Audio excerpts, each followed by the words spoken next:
magaalada Gabiley ee caasimadda gobolka Gabiley ayaa maanta si weyn looga ciiday halkaasi oo ay dadweynaha reer Gabiley ku tukadeen garoonka kubadda cagta oo ay soo buux dhaafiyeen waxaana kala qayb galay wasiiro ka tirsan xukuumadda barsaabka gobolka Gabiley maayirka caasimadda gobolka Gabiley iyagoo halkaasina kala hadlay dadweynaha ku soo gabagabeeyna fariinaanu maamul ahaan u dirano dadweynaha beeraleyda runtii waxa la socotaan inuu Ilaahay roob qawli siiyay dalag soo saaray dad baa jira dib badan ku haya oo haruurkii yaraameyntii yarayda baxday iyadoo qoyan jaraya oo ka ganacsanaya runtii arrintaas waa arrin adag maamul ahaan oo ma dul qaadan doono qofka lagu arkana tallaabo adag baa laga qaadi doonaa sharciga waafaqsan madax badanna way nala joogtaa waxaynu isku dardaaranaa inaynu danta guud ka wada shaqeyno sida culimaduba ka hadlayeen ka mas'uuliyiin ahaan waanu dadaalanaa wixii waajibeena saaran laakiin adduunka dal kasta waxa dhista shacabkiisa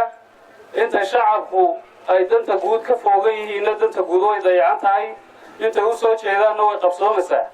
runtii wadooyinka hadday noqoto nadaafada hadday noqoto danta guud qaybaheega kala duwan oo dhan shacabka qayb weyn ku leh waxaan doonayaa oo keliya inaan wax yar idinka fiistiimiyo maalin dhaweyd waxaanu anigu wafdi aan ka mid ahaa u tagay dalka injaarkana Ethiopia waxaanu shir ku galay magaalada Dirirabe halkaas oo labada dawladood oo maaragtay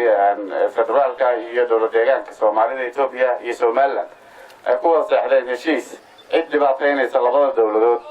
aanay dhinacna joogin ayaa ugu muhiimsanay in dadka shacabka ah ee walaalaha ah mar walba dib ka soo gaadho ama ciidamada maaragtay amniga sugaya Somaliland ama kuwa amniga sugaya dawlad deegaanka Soomaalidana aan la dhibaateyn oo la ilaaliyo karamkooda iyo sharaftooda aan lagu dhibaateyn runtii waxaan amrayaa taliyaha qaybta iyo taliyayaasha ciidamada deegaanka in aan dadka maaragtay la ilaaliyo la dhowro laakiin lagu ilaaliyo sharciga markasta aan sharciga la ilaaliyo